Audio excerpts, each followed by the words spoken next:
Welcome, Olli. Mhm. Thank you. Bueno, para mí es un honor tenerlo acá en el canal y quiero empezar yendo muy al grano porque he visualizado todo este tiempo antes de la entrevista poder disfrutar de su carrera y hay un cortometraje que él inició en el 2011 que se llama Furry. Eh, es muy loco porque es sobre la evolución del nerd a través del cine, por lo que me gustaría saber cómo fue su papel de Terry en ese rol y cómo ve la evolución actual de Estados Unidos en ese aspecto. Okay, we're going back early in your career with a short film. If I mispronounce, you can help me. It's called Fury. It's Uh-huh. like the history from the nerd character, something like that. And John wants to know, yes, tell us more about your character as Terry, and how do you see the evolution of the portrayal of the nurse as myself in Hollywood. Yeah. That's so funny. Nobody has ever asked me about that short film. What a nice surprise. I haven't seen it in 100 years. I don't even know if I have a copy or if it's available.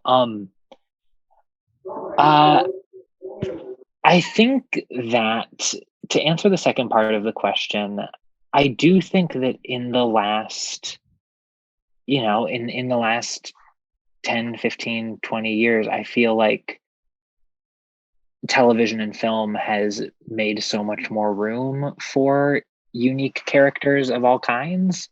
Um, Nerds being a part of that, but I think it's becoming hopefully a much more diverse and inclusive landscape in terms of all different kinds of characters, but also all kinds of um, nationalities and backgrounds and orientations and things like that. And so uh, I think that we all hopefully benefit from that in every way as actors and audience members, not just nerdy people. Will you remind me the first part of the question too? Yes, so tell us more about portraying Terry. Yeah, Terry. I don't remember a ton. I remember having a lot of fun. Terry is the roommate and the best friend, I believe, of the lead character of the film. And so I kind of just got to show up every day and enjoy myself because there is a romantic plot at the center of it, I believe, and Terry is just sort of the strange roommate or the strange friend that kind of comes in and out. And so when you're playing that person, you just get to have fun every day. You just kind of get to entertain yourself. And I remember uh, I did get to wear, I think, a big lion costume at one point, which was really comfortable. I remember it was like a big sleeping bag.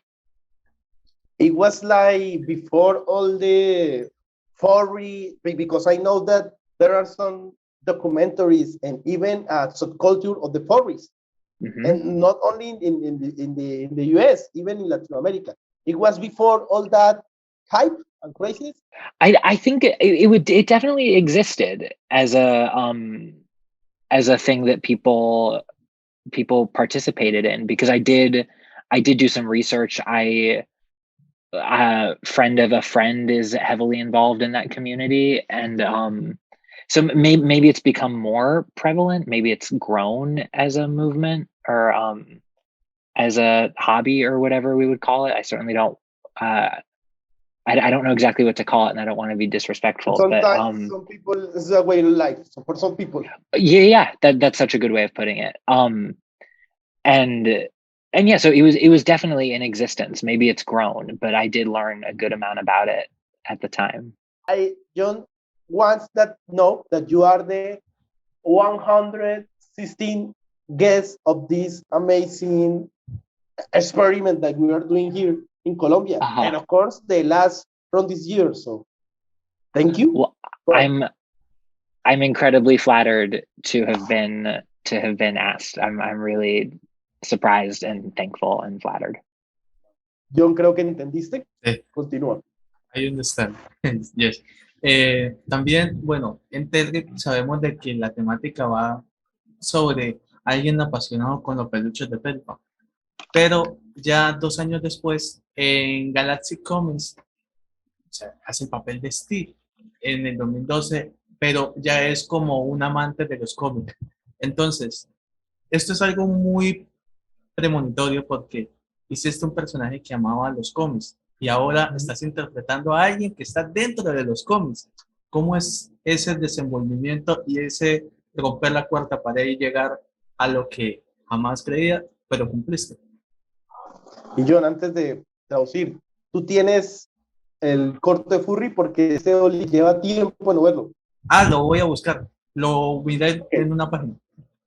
Okay, before I do the question, I asked John that search for the link from Furry, so when he found it, he will share it to you.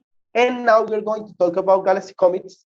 And yes, it's a great question from John, because how do you feel for being a character in that loves comics to do the whole transition, breaking even the fourth wall and being, of course, working on a project about a comic, the Falcon and the Winter Soldier. How do you feel this transition?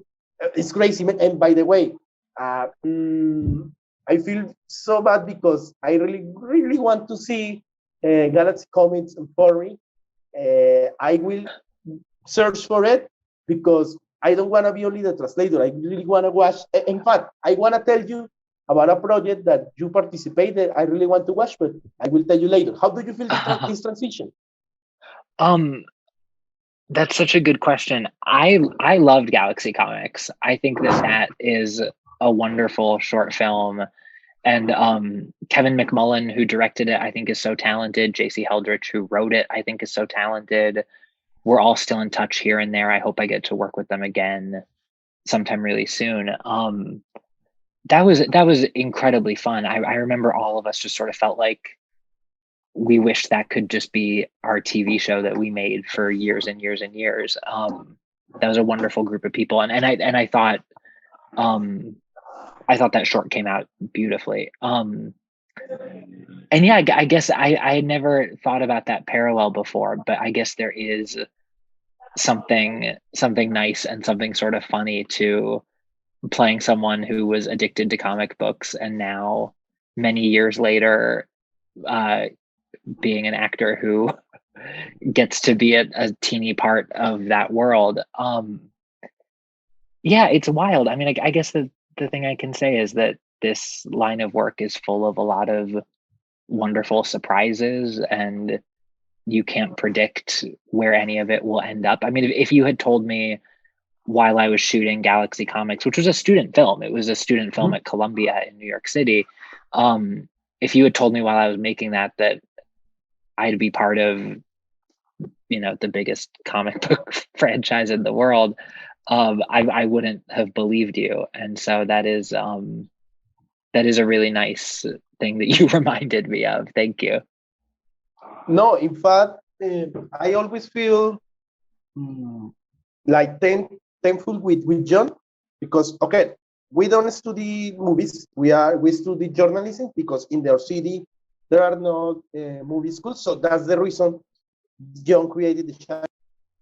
But one of the presenters is not here. Is Cesar. Is from Mexico. He's studying cinema in Mexico, and we really want to give the same importance from the film projects, the student projects, the big projects. So feel surprised. John always will ask, and of course will watch all these other projects. I will tell that to John. John, obviamente le dije, oh, do you want to say something? Oh, I mean, it's nice to hear that because I also feel like as an actor, I take them equally as seriously. If I'm acting, I care about what I'm doing.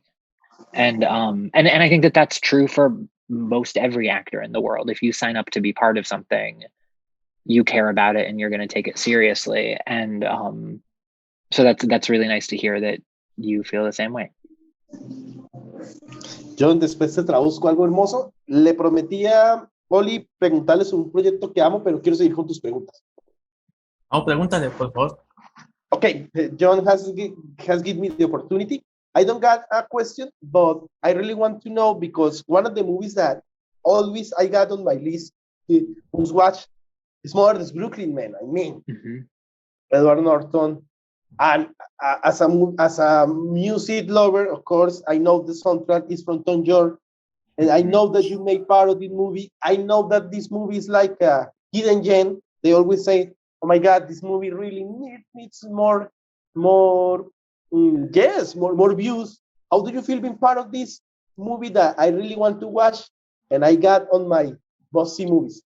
Yeah, let me know when you watch it. I would love to know what you think. No, in fact, I got on my list. I must watch. So that's the reason I want to ask you because when I knew about the movie, I knew, of course, Edward Norton directed.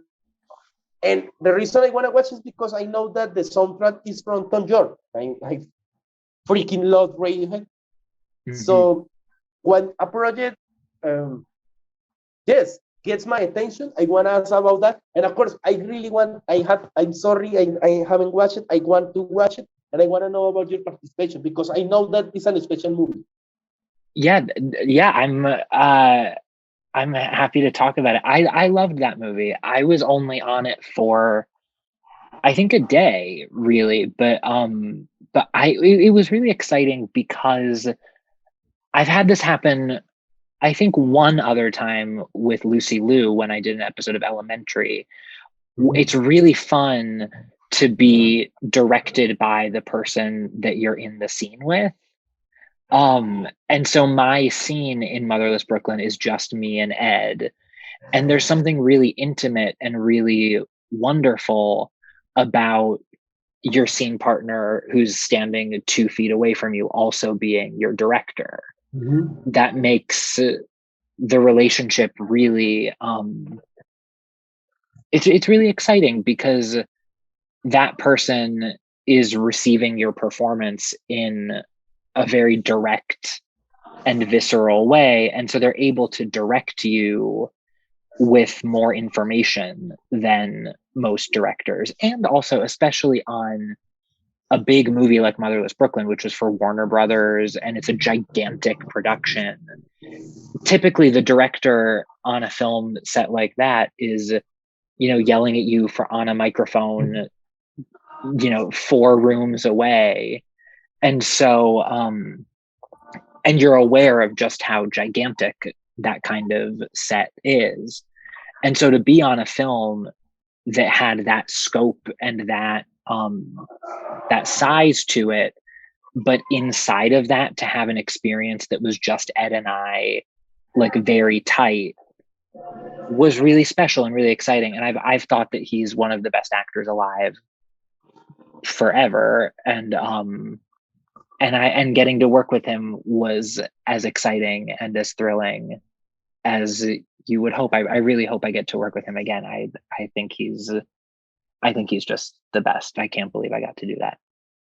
I hope the channel gets the recognition for Ed. Listen to, please, Ed, call Olli again. Please work together again. Jhon, por favor, cruza los dedos que Ed Norton vuelva a llamar a Olli para otra producción.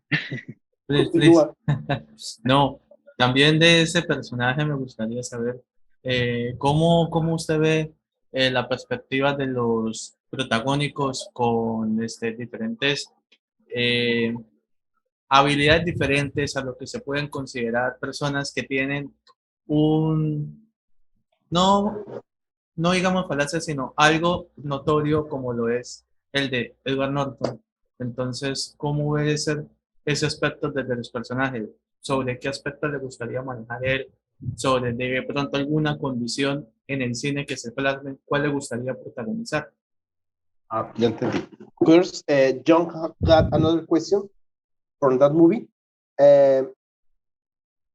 What kind of, I don't know if I say the word weakness or handicap, talking about, of course, characters with handicaps or with weakness or with, let's say, demons. do you want to see portrayed or portray yourself in the cinema? No, like, oh man, working, of course, in Motherless Blue Clean and this kind of projects, I really want to show this way of life, this kind of character. I want to do a project about this kind of project. Teros? Yeah, that's a really good question. I think that my brain operates in a way that I'm most excited by who I get to work with on something, as opposed to exactly what the role is or exactly what the story is. And I have a big list of people, a literal list that I keep of people that I would love to work with that I've never worked with before, and people that I have worked with before that I want to work with again. And I think that's sort of what I'm chasing more than a specific type of role or a specific type of story. I think it's I think you know it when you see it, or at least I try to stay open in that way. And I think you can get into a little bit of trouble if you have too many specifications, or if you're looking for something like fit a particular kind of template. Do you know what I mean? Yes. And so I think that my way through this so far, at least, has been to think about, oh, I really love that writer. I want to keep track of what they're doing, and hopefully I can do something with them. Or I loved that person's last film. I hope I get to audition for their next one, or something like that. As opposed to looking for a type of role or something. Does that make sense? Yes.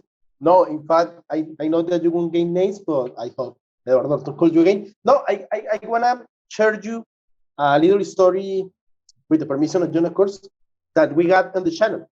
There is an actor called, I hope you know, Malachi Wire. He's in Billions. He had a crazy story because he appears on the credits from Birman, but it's crazy because his scene was never shown. So, and it was the crazy rooftop scene with Michael Keaton. So, I mean, he was like, yes, I appear on the credits, but he never shared a screen with Ed. And I know it's crazy because I know that he really wants to do a project. Michael, in fact, he got an opportunity to speak with him.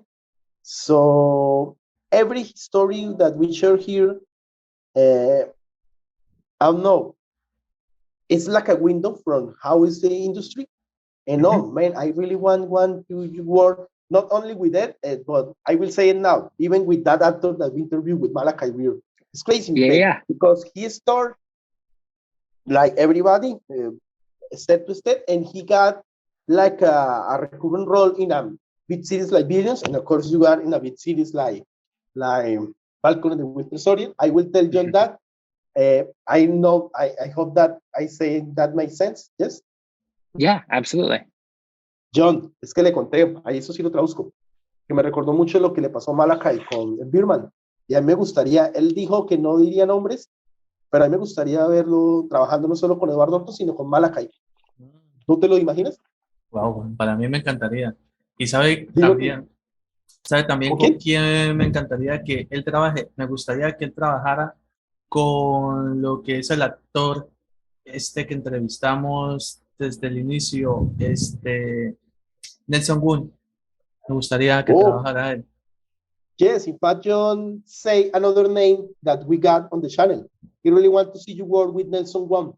He's crazy because he got a resume that is amazing because he worked on, and I will be a crazy crossover because he worked on a lot of DC series. In fact, he was cool. in Gotham, on Gotham. He was, ayúdame, let's go in Gotham. En Arrow. In Arrow. He was in Arrow. Batwoman. He was even on Riverdale in Batwoman. But Oh, wow. he's an, oh man, no, I love this channel because we see so many kind of actors like you, man. I mean, in fact, I feel so sad because I wanna invite fans for your work. I got two, but because I'm not in my house, I in a house of a friend. And I on my cell phone. I got no time to send the link, but It's in all the good. end, I will ask Jhon so you can say a hi to them, but in the end, don't worry. Sure. Ok, Jhon, es que les dije que yo he invitado a unos amigos, unos fans, pero como no estoy en mi casa y estoy en el celular, no tuve tiempo, pero que al final le mandamos unos saludos porque tú sabes muy bien que hay Claro. gente que admira el trabajo de Olli. Por Pero supuesto, continúa. para mí es un honor. Bueno, también hay una serie que se llama Designer. Designer hiciste de Matías Lorca, pero sabemos que es mucho más después de tus cortos, mucho antes de tu gran paso por la serie de Disney, pero Designer se considera como el descubrimiento de cómo uno piensa el asesino serial. Claro, después de Mindhunter, pero lo que sí me gustaría saber es qué representó para usted Matías Lorca y qué puede representar en esta sociedad. Sobre todo, cuál ha sido como tu perspectiva, no solo de la evolución, sino también desde tu aspecto en cómo ven las películas de los asesinos seriales. ¿Designer ha podido ayudar o ayudará alguna vez a salvar la vida de alguien? Do you think, well, talking about your character of Matthias Lorcan, the sinner, do you think that this project can help to a person to how to survive or deal with when they face somehow with a serial killer? But by the way, this series in Latin America has really impacted. So tell us more. So the question is, do I think being part of those series or watching those series could help if you encounter a serial killer in your real life? Somehow, and of course, tell us more about your character, Matthias. Jhon is crazy, man. The Sinner is one of my favorite jobs I've had. I think that's a beautiful show. It introduced me to a lot of people that are very important in my life: Carrie Coon and Bill Pullman and Derek Simons and Antonio Campos, and that set was really the opposite of how that show feels. You know, watching that show is pretty dark and heavy, and it's a challenging story to go through, but we just had fun every day. That's a hilarious group of people and a sweet group of people, and I would have stayed at that job for years if they wanted me to. I hope I get to work with all those people again and again and again. And yeah, Matthias was really interesting because he's a public defender. He is assigned to defend this child who ostensibly murdered his parents, and a public defender is a really interesting position to learn about, and for a person who studies to be a lawyer and goes to law school, to decide to be a public defender really says a lot about what that kind of person is. Married to a real life public defender. Oh. And I talked a lot with him about what the job is like, what his coworkers were like, what his experiences were like. I sent him every script that I had so that we could talk about what I'm doing in the scenes and all of that. And the main thing that he said that I really clung on to was, he said, a public defender is just a burnt out idealist. Mm-hmm. And I thought that I could hang the whole character on that, because, you know, it means a person who's trying their best and is fighting the good fight, but is exhausted because the job and the system is incredibly challenging. And so I just sort of based all of my Matthias decisions on that, and just loved it. I mean, every time I think about that job, I'm so happy, and I feel so lucky that I got to be there. And as far as if it helps you when you encounter a serial killer in your own life, I hope so. I hope that it teaches people to question the tea that their child makes them in a dingy motel room. I'm so happy to hear people are watching the show. That makes me really happy. In Latinoamérica is a hit. John, ¿cierto que The Sinner en Latinoamérica ha pegado muchísimo, cierto? Uy, total. Sí. Egre. Yes. No, en serio. Really, really. De hecho, tengo una buena noticia, Oli. Conseguí Furry, pero hay un problema. Lo que pasa es que no sé si tú todavía sigas en contacto con Lisa Badford, por lo que la tiene en privado, pero yo ya conseguí el link. Solo falta que no sé si ella te puede pasar la contraseña para que tú la veas. John told me that he found the link for Fury, but it's private. So if you had the contact with the people that made the movie, he can pass you the password. But we found it. And in fact, that's amazing. I'll see if I can send them some messages and see what's going on. And in fact, if you can share us the password, it will be amazing. I really want to watch it. I'll see what I can do. Thank you. John, le dije incluso que si no la puede compartir sería buenísimo. Claro, por supuesto. Fue grandioso. Continúa. Bueno, también, tengo unas 2 preguntas últimas que son muy buenas y es, sabemos que en el tema del episodio de Power, que Power se considera una serie totalmente caótica, llena de todo ese emblema. Yo solo me gustaría preguntarles cómo usted ve el sistema americano en el cine, no solo porque, ¿en qué aspectos? En cómo lo ve un canadiense, en cómo lo ve una persona londinense y en cómo lo ve un americano. Varios conceptos, pero tienen una misma línea. ¿Por qué? Porque el personaje él pareciera, primero, o sea, yo veo a Olli se ve como londinense, habla como canadiense, pero es americano. Explícanos cómo es ese poder en la serie y más en tu personaje.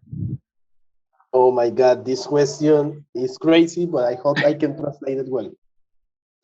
John said that you look like an English person, but you are American, but you're told like a Canadian. Habla como canadiense, ¿sí? Sí. Algo así. And he's talking about the role that you do in Power, another series that really has struck in Latin America. And the question that he makes is, how do you see, I don't know, the portrayal or the way that Hollywood, I don't know, the shows or something, shows, excuse me if I repeat the word, the portrayal of the system, of the power. I know it's a crazy question, but I hope I have translated well. Yeah, the thing, when I think about Power, I just think about how much I am in awe of Courtney Kemp, who created that show and who has created a whole universe of Power series. And I think what she has done is extraordinary. And I sort of fell in love with working with her the second that we met, watching how she ran that set and watching how she treated people and watching how invested she was in the story she was telling and her incredibly smart decision making around the story she was telling. And so I just bow down to Courtney, and I think that what she has done, she's made television for years now that is surprising and thrilling and phenomenal. I mean, I think she's one of the greatest people working right now. And so I love Power. I love that whole universe. And I hope I get to work with Courtney forever. Does that answer that question? It's a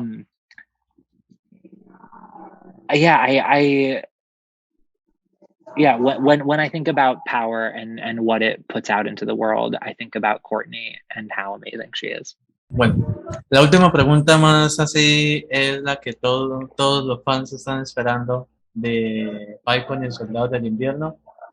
Bueno, más bien no solo de de tu rol como el doctor, porque sabemos, y yo no sabía, un dato curioso es que el doctor fue que ayudó a uno de los pocos conocidos del Capitán América para construir todo eso, un montón de teorías, pero siempre lo que han dicho algunos medios, que si le preguntan a alguna persona qué héroe o qué villano le gustaría, queda. Entonces me gustaría hacer esa premonición en tu carrera en Marvel o ya sea en DC.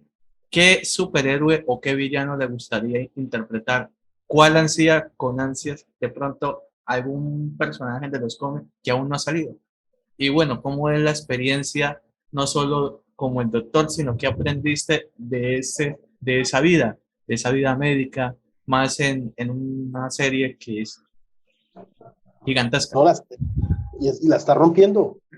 Sí, la está Sí, por rompiendo. supuesto. Ah, Dios mío. Okay, I was saying it's breaking it, the bad translation, rompiendo in Latin America is like hitting, because you know that Falcon and the Winter Soldier as is, man, it's crazy here in Latin America.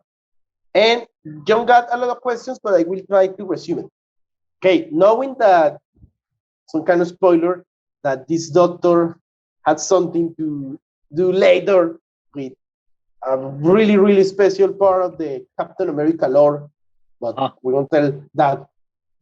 We will do, yes, no spoilers. Yes, the usual question, but it's great to know it. What kind of, being part now of the praising NCU, what kind of guest or villain or hero or character do you want to keep playing in another comic universe? And yes, what do you learn from the medical world playing this character, man? What did I learn from the medical world? Yes, that's the question from John. I want to ask for the medical world. I will go beyond. Because I'm a metalhead, man. So as a metal lover, Winter Soldier for me is one of my top characters from Marvel. You know, he's like the metalhead dude. And of course, I really love all the transition from Falcon and being now the new Captain America. And of course, not only Falcon, the transition from Anthony Mackie, for me, is an actor that really, really starts from below, of course, from at 8 Mile, and seeing now in starring something for me is like a, yeah. If you want to talk about the medical world or your character, go ahead. The camera is yours. We start a new session, so you can talk wherever you want, man. I love being part of the MCU. I can't believe that I got so lucky. I never thought that anything like that would happen. Especially like you said earlier, thinking back to Galaxy Comics and that project, which was all about the love of that world. Yeah, I think that I don't know what I learned about the medical world, because what Dr. Nagel is engaging in is not exactly medical and not exactly factual. And so I was a little bit less concerned about researching that as much as focusing on the relationships in that scene and in that sequence, and in really making sure that it felt like he had a history, that he didn't just feel like a character that dropped in for one episode, but that he felt like a person who had a life before that episode, and that he had been through a lot. And so I my focus when developing that character and when preparing to shoot that was less doctor related and more sort of historical, and making sure that he had a real clear point of view on what he'd been through. And in terms of, I mean, I know very little about the superheroes in the world between the MCU and DC Comics and all these things. I really don't know much. But I will say two things. Catherine Hahn, who's in WandaVision, is maybe my favorite actor in the world. And so if my character could find his way to her, that would be really that would be all of my dreams come true. And Aryan Moyed is a really good friend of mine, and he's in the Spider-Man film that just came out. And so I would also love to be with him somewhere in the Marvel Cinematic Universe. Those are my two Marvel dreams. I will tell Jhon that the part when the friend was asking for beer, and man, that answer. You know that Spider-Man, as every part of the world in Colombia, was crazy, man. The full theaters, and I love that because people is coming back to the theaters, but in the same time that they were watching Spider-Man, they were watching Falcon and the Winter Soldier, and of course they were watching Hawkeye. And it's crazy because in Latin America, sometimes they don't read what some channels or places have to say. No, they in fact, the people that I want you to salute, they are cosplayers. Like, and she did the Wanda character, and man, Latinos, we are insane. And let's say not watching, like giving the value that got on the Stanley World. But I will ask Jhon if he had more questions. Jhon, no sé si tiene más preguntas. Jhon, lo que tú digas, la respuesta que dio hoy es increíble, man. Creo que alcanzaste a oír los dos nombres de las dos personas con las que él quiere trabajar. Wow. Pues te voy a decir, una del universo de Spider-Man y otra del universo de WandaVision. Imagínate ese cruce entre WandaVision y Falcon. In fact, of course, it's all the culprit from Stan Lee, but somehow there is a possibility from the WandaVision universe and the Falcon and the Winter Soldier somehow. Man, please. You say it, Jhon, ya lo dijo todo. Yo solo quiero, no sé si es lo que voy a decir, no sé si será muy, o sea, yo lo que digo, está un rol en el que quiero que él realice, que ojalá Marvel lo pueda considerar, y es el de Jonathan Heads. Yo quiero que él haga Jonathan Heads. Jhon said something great, and I agree with him. We want to see you in Jonah Hess. Doing, in fact, Jonah Hess. Tiene casi lo que necesita el personaje. Yes, you got all the... I know that somehow, hey, Kevin Feige. Okay, no, don't worry. But yes. Jhon, opino lo mismo y creo que te da la razón. Felicitarlo y darle un aplauso. Oli. Cheers. Bueno, Oli, primero, este es el momento de los saludos. Antes de que Andrés, usted Andrés solicite saludos, me gustaría, un saludo para Colombia, al canal. I feel incredibly blessed to be here. Thank you for having me. I'm really flattered. It's really touching to think that the work that we do in weird warehouse buildings in strange locations has a reach around the world. That really is mind-blowing to me, and it's really humbling. And so thank you to anyone who's watching and anyone who has watched these shows and hopefully enjoyed them. I'm only on Instagram in terms of social media, which is my first name, Olli, my middle initial A, and my last name, Haaskivi. And in terms of upcoming projects, I have a couple things that I'm excited about. I'm on an episode of The Marvelous Mrs. Maisel, which will be coming out in the next couple months on Amazon. That's a nice part that I had a wonderful time doing. My friend Aryan Moyed, who I mentioned earlier, who's in Spider-Man, he wrote and directed a series called The Accidental Wolf. And I'm part of that, which was really thrilling. And that's one of the best casts you'll ever see, and a real thriller.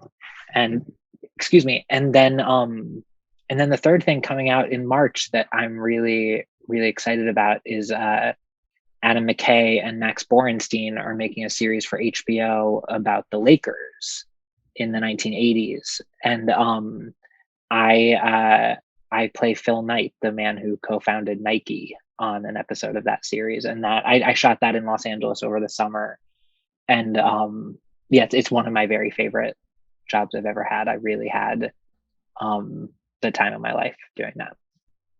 I had to find, I think it was Crazy Francia, I don't know. We got a person in this channel that told us about this project, man.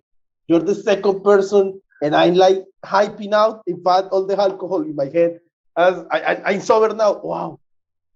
And that's one of the projects that we wish more to happen in this channel. In fact, I'm a big Anna McKay fan.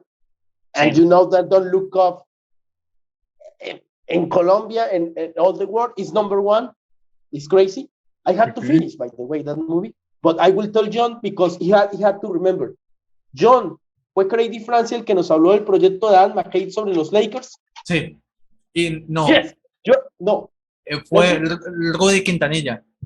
Yes, sorry. It wasn't Crazy Francia. It was Rudy Quintanilla. Rudy Quintanilla is one of the is one of my heroes, by the way. He's a Latino. He worked on Dexter, and he told us about that project. Man, you're the second person that tell us. And wow. Yeah, the trailer for it just came out a couple weeks ago. If you haven't seen it, it's I'll send it to you. It's breathtaking. Jhon, ¿nos va a enviar el trailer? Jhon, que es increíble porque es la segunda vez que se habla de proyecto acá. No, yo estoy sin palabras. No, yo estoy muy agradecido con Olli, fan number one. Yes. Bueno, Andrés, lo tuyo. Yes, no, Olli, please, I want to ask you a favor, because sure. I like I say, I invite two friends, but because I'm not in my house, we are doing like a playing from some video games before the year end, but they're a husband and wife. He's Camilo, and she's Tata. If you want to say hi, because they are big fans from, but not only Falcon, the Winter Soldiers, all the NCU series, man, I'll be pleased, and I will send you the salute for them. Sure. Camilo and Tata. Yes, thank you. Hi, Camilo and Tata. It's so nice to get to talk to you. I'm sorry we're not talking directly, but thank you for supporting the Falcon and the Winter Soldier and the Marvel Cinematic Universe. I love being part of it, and I'm so flattered and humbled that you enjoy what we made. And as a fan, I know because they are really big fans from the WandaVision. I really hope that crazy, I don't know, union. The thing I'd that give anything. Please, God. Okay. Jhon, ya, yo estoy feliz. Ya puede morir en paz. Bueno, por último, la foto. No, Olli, thank you so much, because you not only for being the person that closed this amazing year with this project that Jhon created, that he invited later, and that we love, and man, we feel so humble, so blessed, and you are always welcome, man. I feel the same way. Thank you so much. So just say, my name is Olli. I just did an interview with Jhon, and I had a great time, and I hope you all enjoy it. Yes. Jhon, ¿feliz? Perfect. Feliz. De hecho, bienvenido, Olli. Cuando desees, esta es tu segunda casa en Latinoamérica. Y bueno, esperemos contar con usted para los próximos proyectos. Para nosotros ya cumpliste un sueño, más para mí, que casi he visto todo tu trabajo. Like Jhon said, bienvenido, welcome here. This is your house. Esta es tu casa siempre. You fulfill a dream. Tú cumpliste un sueño. Thank you. Thank you. Bye. My pleasure.